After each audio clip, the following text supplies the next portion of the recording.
Hey, I'm Eric. I'm the pastor here. Matt. I love this. Not so much the picture. Leadership, teaching. These are my gifts. Apostleship, evangelism, and service. Matt had pastoring on there. I didn't even get in the top 5 pastoring. You're like, Eric, you're so uncaring. This is why. You know, ministry wouldn't be so bad if it wasn't for the people. Isn't it fun? Did you guys see Pastor Graham playing the piano? What's crazy about that is this morning I woke up with a fever and I thought the only prescription is some more cowgill. All right, thank you. You can go now. Thank you very much. Yes! I'll be here all week. Anyway, so as Matt said, if you've been attending for any time this last month, we're in this series called I Am Legend. And this series isn't necessarily talking about us as legends. In fact, I feel kind of uncomfortable when he says, speaking of legends, Pastor Eric, because I know I'm a legend, but I don't like to say that except to my children.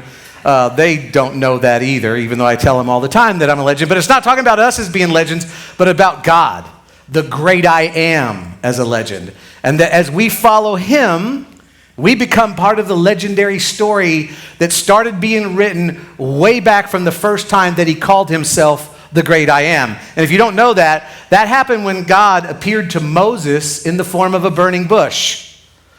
Wouldn't you like to have been there when Moses told the first person, yeah, God appeared to me in a burning bush? Yeah, maybe you've been burning some bush, Moses, because that's kind of weird. But what did he do? God told him and said, listen, go back and tell my people, go back to Egypt and tell my people that I've not forgotten them. And Moses said, well, who should I say sent me? What if they ask me your name? And God said to him, tell them, I am sent me to you.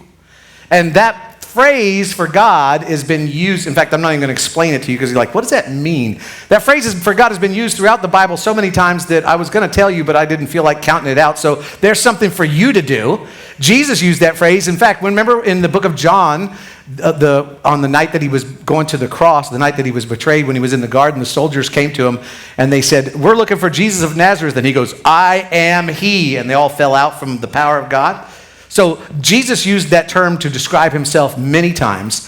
One of the ways he used it was found in John chapter 8, verse 12. And this is what he said. He said, I am the light of the world.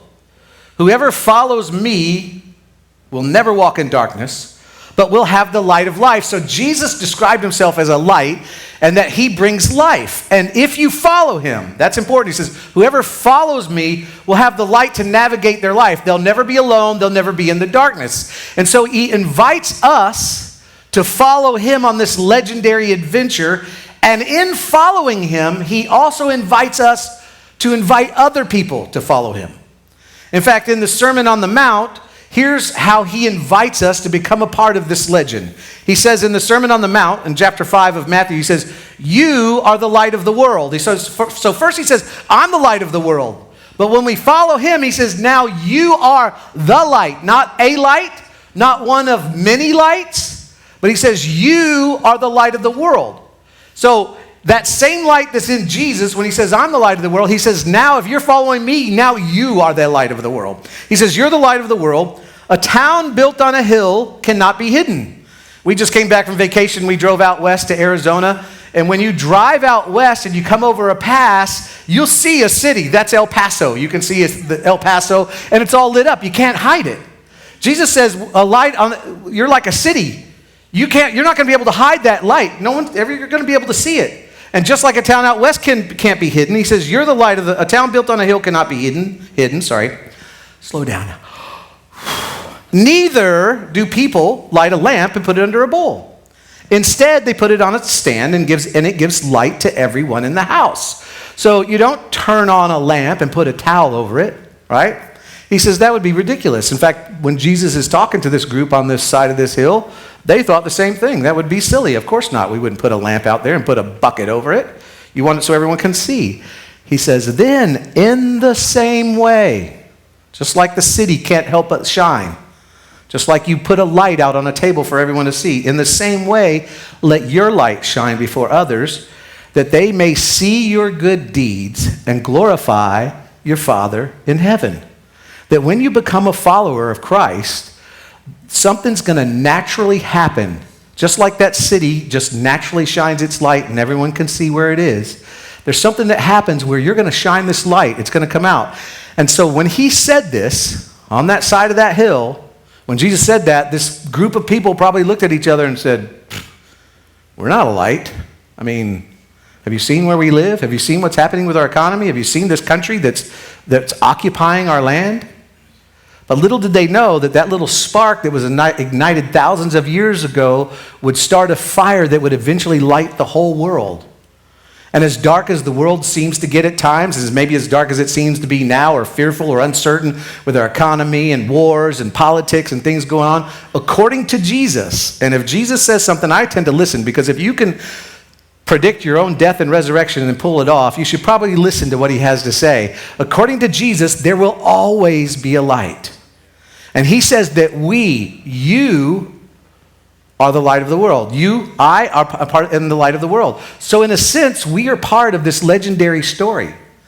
And we become part of that legendary story when we let our light shine before others, that they may see our good deeds and not go, wow, what a great church. Wow, what awesome people. Man, he's so nice. They're so generous. Not that they would see our good deeds. They would see that light, ultimately look up and realize that there really is a Father in heaven. Now, one of the ways we let our light shine is what Matt mentioned this, and we do this, and we talk about it this way, is we call serving our community with no strings attached. In fact, in May, I believe it's May 21st, we have our annual Serve Day, where we go and we serve our community. We don't ask questions. Well, we do ask questions. We go to partners like the City of Destin, the school board. I mean, we've done things like paint the parking lot at Destin Elementary, spruced up the Destin Museum, picked up trash on Highway 98, picked up trash in the Bay, helped build a playground for an after school care facility for students, things like that. And what we do is we go to these organizations and go, what do you need done? What can we do to help you carry out your mission? And so we serve. We don't go out there and preach. We don't pass out tracts, invite people to church. We just want to serve our community with no strings attached. Another way we let our light shine is through irrational generosity. You're going to hear more about that today. And one of the ways we do that is through our initiatives. And our initiatives are about financially helping organizations ranging from local organizations all the way to global. And again, we use the same question. What would be a game changer for the people you serve? What would be a game changer for your organization? What can we do to help you carry out your mission? And we've done global projects like building schools in Africa. We've built freshwater wells in Thailand and Africa. We've helped women get out of trafficking in India. So we've done things like that all the way, but last 2 years, COVID has put a damper on that. Many of our international initiatives, our global initiatives, were put on hold because of COVID, because many of the people, our partners, were Americans. They had to come back to the States. So it's been kind of shut down, but we are starting to see those countries open back up. In fact, we had a group just go to Israel. We were one of the first groups that were allowed back in Israel. We had a group go there this last month. So we're starting to see these countries open back up. We're talking to our partners again. So in the fall, you will be hearing more about our international initiatives. But one of the things that COVID did was it allowed us to focus on our local needs. And 2 major local initiatives came out of COVID that we are still doing that had a major impact on our local community. Specifically, these 2, Grub Club. And Grub Club is, explain that, where we fed the workers in the service industry, specifically people who work down on the docks, on the beaches, people that can't go get lunch, really targeting young adults, and Church at Crab Island. We started Church at Crab Island a couple years ago during COVID when we did open back up. A lot of people weren't going into buildings, so we found other alternatives to do church outside, specifically Church at Crab Island, Church at AJ's. We don't do a Church at AJ's anymore. We might again one day, but we've kept Crab Island going. Now, let me just give you a little understanding of why we do these things. Anybody ever heard of Church of the Highlands in Birmingham, Alabama? Pretty good-sized church, one of the biggest churches in America. They actually have an inner-city campus down in downtown Birmingham, where not only do they have a campus where you can attend church and go to church like that, but they also do other things. They have medical needs down there. They help children in crisis, homeless, things like that. So it's not just a campus that has services. They are servicing their community. Now that campus, and we call it a campus, is not self-sustaining. In other words, when people go to church there, they don't necessarily give enough to keep the bills paid and the lights on. So Church of the Highlands, their other campuses, actually support that ministry, which is awesome. You know, that's the kind of things that we need to do. In fact, Jesus said when you invite people to a party, don't invite people who can invite you back. Invite people that aren't able to invite you back, the homeless, the hurt, the lame, the people that, and so in other words, don't just give so that people can give back to you. Now, that ministry is supported by all the other campuses that can support it. Well, we don't have much of an inner city ministry here in Destin. But you do have to look and see where our needs are. So one of the things that we looked at, in fact, anybody know Chatham Morgan? He owns La Paz, Mexican, local market. He's part of the Morgan family. If you've been around those restaurants, you might have noticed a van called American Lunch. And they started that to feed the homeless in Destin. But what they found out was there wasn't many homeless in Destin. There was like 4. And so, it's very noble and it's very, we've partnered with them on a lot of things. But when it comes to inner city or things like that, we don't really have that kind of need here. So what we've looked at is the need here in Destin is really, what we found is the young adults. If you grew up in Destin, anybody grow up here? You got like 6 weeks of spring break, I don't know if you noticed, but Destin is kind of what do they say? A fishing city with a party problem. No, what is it? A party city with a fishing problem or something like that. There's a big party thing going on here. And I remember growing up here as a young adult, man, you could have 5 weeks of spring break. And so what we found is that a lot of the young adults that work on the harbor, they don't really have any purpose. And our heart goes out to them because my kids grew up that way. And they don't know how to manage their money, or they don't know how to get them through the winter. And so we really have a heart for our young adults. So one of the way we show them that we love them is by feeding them. That's what Grub Club is about, going down to the harbor and feeding them during the summertime when they're super busy. In fact, it was so impacting that we had some businesses that hired these young kids and said, we were so moved by what your church is doing, we started feeding them as well, giving them lunch, because many of them don't have time to go get lunch. So this is just our way of being able to say, what's the needs in the community? Let's show these young adults that we love them and that God loves them, and that we can change their perception of who God is and who the church is. And so there's a chance for you to be able to sponsor that. I'm going to get to that in just a second. But that's what we invest in as a church. So before we launch these initiatives, these are all going to be launching coming up as we get up closer to Memorial Day. We're going to be launching Church at Crab Island. We're going to be launching Grub Club. You have an opportunity to sponsor that. If you want to sponsor Grub Club, it's $500 a week. We go down and feed, I don't know how many meals, but we feed all these people on the harbor. And we have 2 opportunities each week. And then to sponsor Church at Crab Island, you can do $1,000 a week to sponsor a week at Crab Island. Now, okay, what's the purpose of Crab Island? The purpose of Crab Island is that we are out there in the community, because I think we should just be in the community, don't you? I love the fact that we have church in an old nightclub.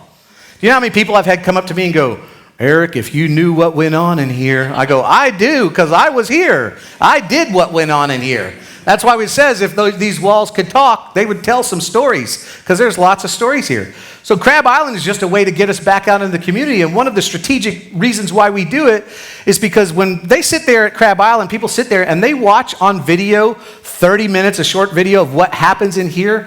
Our whole goal is that they would look and see and go, if that's what church is about, I'd go to that church. Because what are we trying to do? We're trying to change people's perception of God, but first we have to change their perception of church. So that's what Crab Island's about. Now, what I love about not only this church, but our community in which we live in, is that when I present opportunities like this, people jump in. You should see the response that we had in the first service. Incredible. People are quick to give when they see a need. People are ready to help when they see a need. And so what it does, it makes my job easy to come up here and say, hey, you can sponsor Church at Crab Island. You can sponsor feeding, Grub Club. And it just happens. But can I be honest here for a second? Because I haven't been honest up to this point, so I'm going to get honest now. That version of generosity is not exactly or an exclusive Christian way to give. In fact, it's kind of an American way to give. Now, maybe you didn't know this, but that kind of generosity was influenced by this Christian ethic of generosity. Because in ancient times, back in the Bible days, back in the days of Jesus, that kind of generosity of, hey, here's a need, let's spend money to meet the need, that was actually considered foolish. It was actually considered irrational. In fact, there were ancient writers that said that kind of generosity was unvirtuous. And the mindset was, why in the world would I do something for someone else who can't do anything for me? Why in the world would I give my hard-earned money, my hard-earned resources, why in the world would I give my hard-earned time to someone who can't give anything back for me? If they can't return the favor, then why would I do the favor to begin with? Which is why Jesus said, when you have a party, don't invite people who can invite you to theirs. Invite those who can't. See, this was the assumption in the ancient world. That's why Jesus had to say that. In fact, it's still kind of the assumption in parts of the world today. This is actually one of the hurdles that we face when we do charity work in India. It is very difficult to get the Indian nationals, people who live in India, that grow up there, born there, they're Indian, to exhibit charity to their own people. And I'm talking even Christians. They can live in nice homes, and the idea of helping someone on the street is foreign to them because their philosophy or their mentality is, I pulled myself up out of poverty, why can't they? See, we think giving to meet a need is human nature, that it's just inside all of us, and we go, oh, let's help them. It is not human nature. The only reason why we think it's human nature is because we grew up in a country and a culture that was founded on Christian ethics. And in Christianity, that generosity is actually considered a virtue. But human nature is really, I will do something for someone if I think they can do something for me. And then along comes Jesus, and he turns this way of thinking totally upside down. So consequently, wherever Christianity flourishes, and maybe you're here on spring break and you're not sure about the God thing, or you're just checking it out, or you're watching online and you wouldn't call yourself religious or whatever, and so you're not sure about this, but the truth is, and here's what we say, just so you know, that doesn't bother us. You can come here and ask questions. You don't have to believe what we believe to come here. We love that, okay? But the truth is, where Christianity flourishes, people flourish. People are better off where Christianity is strong. Why? Because generosity and compassion are considered virtues in the Christian faith.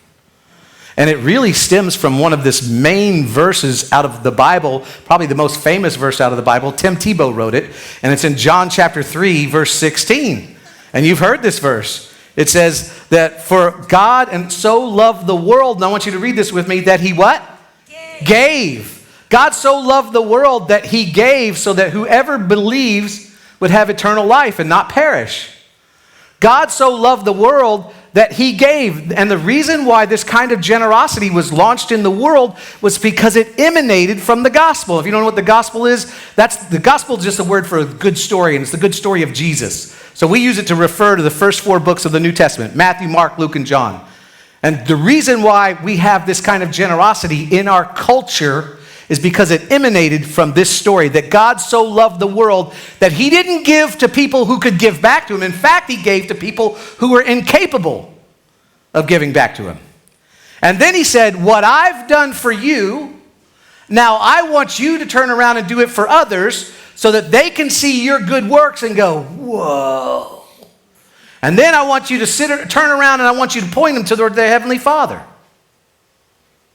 So that leads us to this kind of giving, and here's what I say about this kind of giving. This kind of giving spontaneously to help immediately. In other words, when I see somebody that has a need and I give and I'm generous and I'm just quick to do it, that's actually what I'm going to call baseline giving or basic giving. I called it basic giving. Anybody when you're in high school and you're not the best in math, okay, that would be me, right? And so you have to take pre-basic modern business math and, remember basic math? They're like, hey, listen, I know you're a junior, but we're going to put you in basic math so that you can, because next year we're going to introduce you to something called algebra, right? You had to get the basics down. Actually, I'm lying. I was really good in math. I'm just good with math, but for the sake of a joke, when does truth matter, right? So I call this basic giving. And basic giving or baseline giving, it's where you start, is when you see a need, you meet the need. And I'm telling you, our community, our culture, our country has plenty of opportunities to meet immediate need. And that kind of giving should be in our culture. It should always be in our culture. In fact, that kind of giving is good for our culture. Now, if you've been here any amount of time, you've heard us use this phrase. We use it all the time. We're going to use it some more today, called irrational generosity. That's what irrational generosity is. Irrational generosity is, hey, there's a need, let's meet it. But what makes irrational generosity possible is those of you who are, for the sake of this series, exercising what I call legendary giving.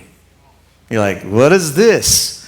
Legendary giving, the people in here who exercise this are people who don't wait to be asked because they practice planned, percentage, priority giving. In other words, these are people that you have decided ahead of time that you're going to give. That you've decided ahead of time, I'm going to give, I'm going to take a percentage off the top and give it before I even have a chance to spend it or save it or look at my bills, and it's a priority for me. I'm going to give it. I've decided ahead of time. I don't have to wait to be asked. I'm just going to give it. And then so hopefully, if you're one of these givers, you are a planned percentage priority giver that you give and you save and then you live off the rest. And I teach this all the time, especially to young engaged couples. I didn't make this up, but we've adopted it. But if you're getting married here and you want us to do premarital counseling, one of the things that we'll tell you to do is like, hey, here, not tell you, but here's a suggestion. Best suggestion, you're about to combine your incomes, because what happens is people's income is here and their lifestyle is here, and they don't have any margin. You're about to start a life together, we say, here's the best way to start. Give 10%, save 10%, live off the rest, live off the 80. Save, give, save, live. And those of you who've embraced this type of lifestyle, that you are the reason irrational generosity is possible at Shoreline. You're doing, whether you think about it in these terms or not, you're doing you're doing for the next generation what the previous generation has done for you. You are ensuring that your church is on mission to do what Jesus said and be in the position to be a light of the world. So I just want to say how extremely grateful I am for you. I'm grateful I love it that when I can get up and talk about immediate needs and people just jump to it. And I'm grateful for those of you who give to meet a need. But I am so extremely grateful for those of you who have given through week after week after week throughout the year so that we can do what we do, especially in light of what happened in the last 2 years. I don't know if you know this, but today is the 2-year anniversary of when we couldn't have church. This was the first weekend of lockdown 2 years ago. And when lockdown started, we as a church decided that we weren't going to talk about money. We got together, our leaders, and said, listen, let's do ministry. Let's feed people. We're going to have to trust God like everybody else is because there's so much uncertainty. We don't know what's going to happen. And so we're just going to trust God. We're going to give. And you know what happened? The givers are going to give, and the people who aren't going to give, they're not going to give. There's nothing we can do about that. But we're not going to say anything to them. We're just going to keep doing ministry. We're going to do what God's called us to do. And if we run out of money, we'll just say, hey, we're out of money, but we're not going to talk about money. And if you remember, we didn't know what was going to happen. I remember going to the gas station with gloves on because I didn't want to touch the pump, right? Because they made it out to be this thing. We didn't know. People are losing their jobs. What's the economy going to do? We didn't know what was going to happen. The last thing we wanted to do as a church go, hey, we need your money. So we said, let's don't mention money. Let's just do ministry. That when we see needs in the community, let's just meet them. Let's feed the boat captains and their crew. Let's feed the people in the restaurant business and the service industry. Let's partner with other restaurants to say, how can we feed other people and give you business as well? So the restaurants are struggling or getting business. And what we said was, let's continue to be an outward-focused charitable organization, but let's chill when it comes to talking about money. And here's what's awesome. You guys never missed a beat. Every time we brought up a need, people jumped to meet that need. And the reason why you were so amazing, or the reason why we were able to do this, is because the ones who practice legendary giving, the ones I'm talking about, percentage, planned, priority giving, you're the ones that made this possible. The ones who said, I've pre-decided that I'm going to give a percentage of my income, and then I'm going to live off the rest, but I'm going to make sure that my church is ready for the next generation, or my church is in to be a position to be a light of the world. So when I'm writing this message, I don't even have words to describe how grateful I am. And not just to you. I mean to us. Because I'm part of it. I got to be a part of that group. I got to be a part of that. I'm so proud of how we as a local church responded. Because you understood that because of generosity, planned generosity, it enables us. In fact, here's the kind of a big idea. Planned giving is what makes spontaneous giving possible. The only reason why we can have irrational generosity is because we have a group of people that have said, you know what, I'm going to make this a priority so that my church can be in a position to be generous. And you know why? Because you have what every single follower of Jesus has. And you may not think of it in these terms. In fact, you may be like me. You really don't think of it until it's time for me to talk to you about it. You just do it. And that is, you have a plan for how you plan to support your local church financially. And every single follower of Jesus has a plan for how they plan. Now, there's a difference between a Christian. Not all Christians have this plan. Not all believers. Well, I believe in Jesus. Well, even demons believe in Jesus. That's what the Bible says. But every follower, and a follower is someone who not only follows Jesus, but puts into action the words that Jesus taught. Every follower has a plan for how they plan to support their local church. And for those of you who are in that category, I just want to say thank you. Thank you to the group of you who understand that the church is the light of the world and that you pre-decided to fund your local church, and you've done it consistently week after week after week, and you're the reason that we can do what we do week after week after week. Now here is where I feel a little bit like a failure. And I'm not saying that because I don't want you to come up to me after church and go, you're not a failure, you know. You're Eric, and get on my Facebook and go, you're so awesome. You already do that. I know that. But this is on me because I'm the leader. I'm the one that's responsible for this. I take full responsibility. But I think you're going to see, because this is really baffling to me, you're going to see that this is the way it is across the board in most churches. And that is this. This is a statistic that baffles me. About 20% of the people give 80% of the money. And you're going to find this stat on all churches across the board in America. It's an average, but it's also applicable to us. Now, 20% of the people give 80% of money. This is actually why we didn't shut down during the pandemic. This is actually why we were able to do what we did, even though we weren't having church on Sunday mornings. Yes, things were tight, but if 20% of the people give 80% of the money consistently, then yeah, things are tight. You'd be tight too if you lost 20% of your income. But that's why, again, I say you should have margin. That's why that 10-10-80 gives you margin. If you're giving 10%, saving 10%, living off 80%, then if you get a 20% drop in your income, you're not going to die, right? It doesn't kill you. We survived lockdown. We survived the COVID season because the 20% that gave the 80% kept giving through the whole time. And here's what that means, though. That only 20% of the people who call Shoreline Church your home. So if you're visiting, this is spring break, this doesn't apply to you, okay? If you've got another church, and it might apply to you and your other church, but it doesn't apply to you here, okay? That means that 20% of the people who call Shoreline Church your home, you say, this is my local church, 20% have a plan for how they plan to support their local church financially. And to me, that's baffling. Now, don't get me wrong. I don't think that the other 80% is greedy. I just think they just don't have a plan. I don't think the other 80% is ungrateful. They just don't have a plan.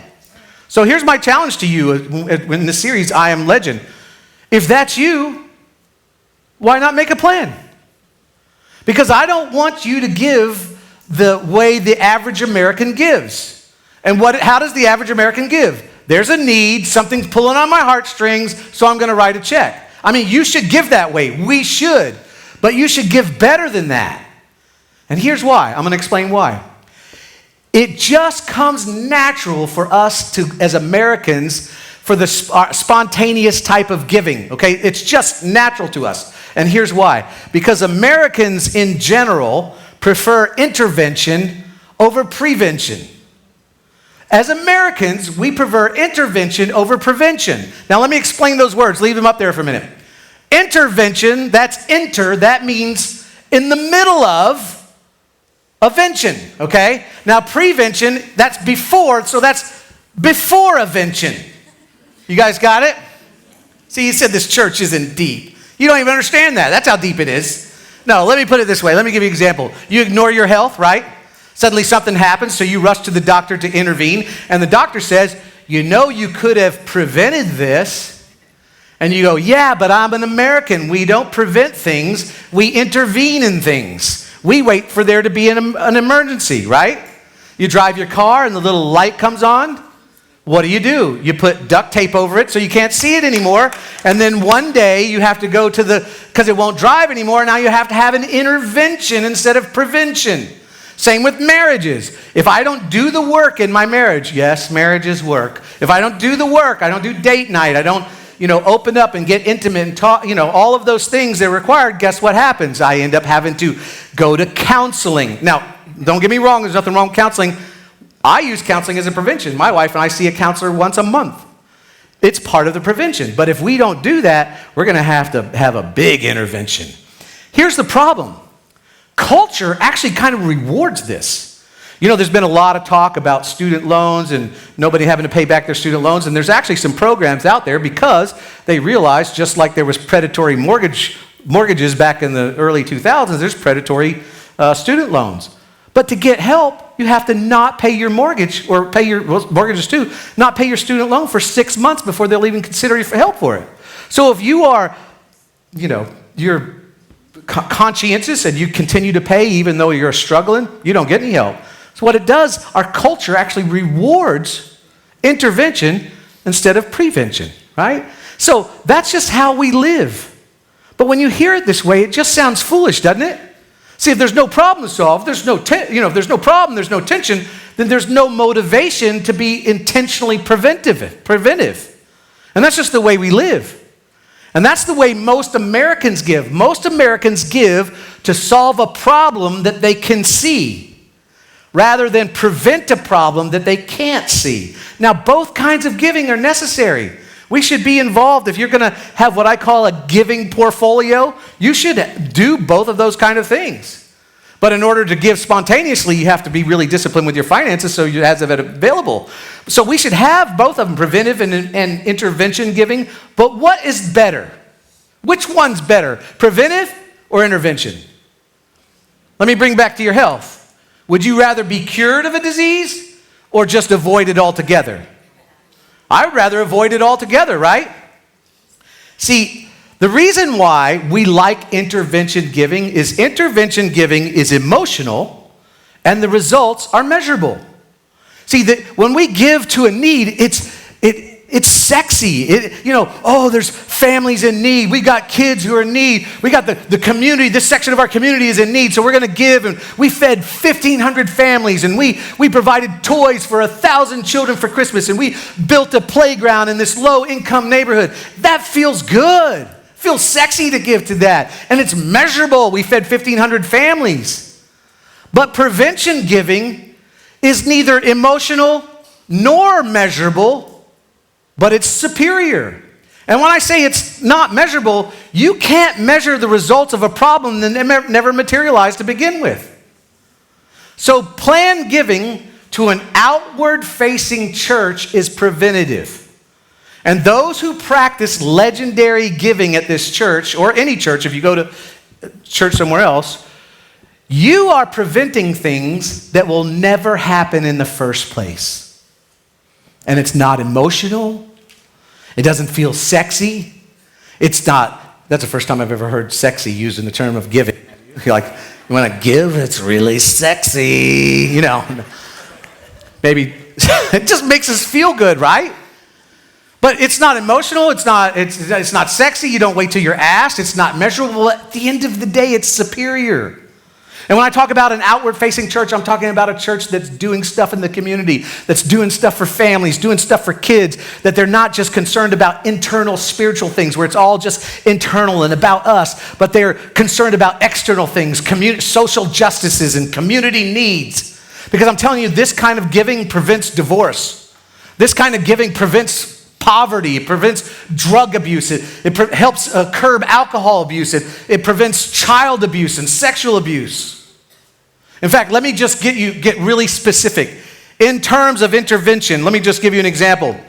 In our church, I can tell you how many foster kids received Christmas because of you. I can tell you that this year, 63 foster kids in Okaloosa County received a Christmas, presents and all, because of your giving. Because when we brought it up, I tell you, it's so easy to talk about needs in this church or in the community. You guys jump on it. And I'm not saying just this church, our whole city's like that. See, that's intervention. You're jumping to help in with these kids. But when it comes to prevention, I can't tell you how many children weren't removed from their families and had a wonderful Christmas with their parents because of our influence on their parents. Like, I can't tell you how many high school students won't get hung up on illegal drugs or prescription drugs because of the influence of tribe ministry. I can't tell you how many marriages won't end in divorce because people are committed to their small groups or their rooted groups, or their men are committed to the shoreline men. And I can't tell you how many men, where they don't end divorce because of porn use, because they're not using porn, because they have accountability. I can't tell you how much heartbreak and dysfunction you have prevented through generosity to the local church. I can't tell you. I can't give you an amount. This is how many families stayed together. This is how many kids stayed in school. I can't tell you that. But it's true. And I'm telling you, it's powerful. And I'm telling you, prevention is better than intervention.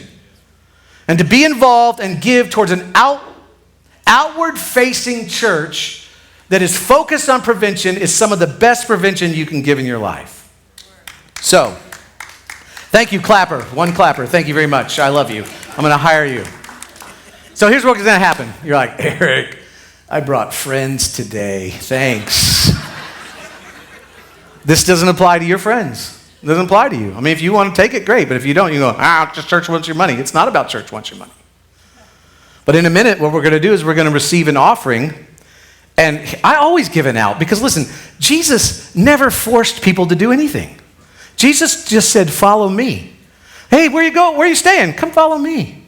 And he just said, follow me. And in their following, they would take the next step. So maybe you're not there and you're saying, Eric, I just want to be a basic intervention giver. That's great. We're actually going to give you an opportunity to give towards Grub Club and Church at Crab Island. But I want the best for you, and I would love to see if you're in the 80% that you don't have a plan for how you plan to support your local church. I would love for you to join the 20% that have a plan for how they plan to support the local church. In other words, I want the rest of you to become a legendary giver. And the reason is because I want you to give better than the average American, because you are better than the average American. You know how I know that? You attend Shoreline. You're better than the average person. Now, and listen, get this. I want you to give better, not more. I'm not asking you to give more. I just want you to give better, strategically give, or I want you to give more better than the average American. Because listen, it's not because you're greedy. I don't believe you're greedy. I just think you might not have a plan. You just probably haven't thought it through the way I just described it. So pick a percentage. And just so you know this, I would never stand up. Well, I hope I wouldn't do this. You shouldn't say that, right? I would never. I don't want to stand up here and ask you to do something that I don't do. And I'm going to tell you right now, for the last 35 years, my wife and I have given at least 10%, which is because we learned it as the tithe out of the Bible, that when you begin to follow Christ, you just say, hey, I'm going to trust God and give him 10% of my income. And we've just done it. This is why it's so easy for Darlene and me. We don't think about it. But there's no wrestling every Sunday. We don't go, oh, should we give? What do you think? Should we give? Should we not give? We don't do that. We just do it. That's just the way we live. And as we've prospered over a lifetime, because I'm 60 years old, I've gotten, I make more money now. Guess what? Of course, our amount went up, but we've also tried as a couple that we want to increase the percentage. We just found 10% as the starting place. But I can't stand up here and say this to you if I'm not living it myself. Now, I also realize, though, that some of you have never done this before. And the idea of picking a percentage and deciding, okay, I'm going to give a percentage of my income before I even look at my bills or whatever my financial commitments, I realize that's terrifying. But do you know what else it is? It is the most physical, tangible way that you can do what Jesus has invited you to do as a follower. It is the most physical, tangible way that you can seek first his kingdom. And you can seek the work of God that he wants to do in your community and in your world. So I just want to challenge you. I want to do like Jesus. Follow me. I'm doing it. Follow me. Trust God. That's right. Trust God. That's right. We have to. You can do it. And listen, you go, Eric, 10%. Look, you don't have to do 10%. Not everyone is as awesome as I am. I mean, if you can't, because I understand, because here's what happens. We live like this. Here's my income and here's my lifestyle. And then a guy comes along and talks like I'm talking and go, wow, I'd really like to do this, but I don't have any room. Then start somewhere. Just start somewhere. Just pre-decide and then say, you know what? I can't do 10, but I can do 2. I can do 6. I can do 8. But I'll tell you what I'm going to do, God, that as you prosper me, I'm going to give more. I'm going to increase it. Because basically, you know what I'm asking you to do? I'm asking you to take the training wheels off of your giving. Because you already give. I saw it in the first service. People are like, I'll sponsor. You're not greedy. But you can be legendary. And I don't think you're opposed to this. I just think you just don't have a plan. You just haven't planned to do it. So if this is your church, the easiest way to do this is you can do 2 things. You can get on your app, and when you see the app, you'll see that it says giving. If you connect right into giving, that'll take you to our giving page, and you can go sign up for recurring giving. Or on your seat or on your table, you'll see a QR code. There's one on the screen. Just take your camera, take a picture of it, or put your camera on it. It'll take you right to the page where you can sign up for reoccurring giving. Now, if you're visiting from another church, I guarantee you your church has something like this. Find out how to do it and do it. Now, if you are a Christ follower, you're here today or you're watching online, and you don't really go to a church, but you love Jesus, here's what I would tell you to do. Find a church in your community that is outward facing. In other words, they are doing things for people in the community. And then give this way to them. Even if you continue to watch them online, even if you don't go, just give this way. Because listen, it isn't about the church wants your money or the church needs your money.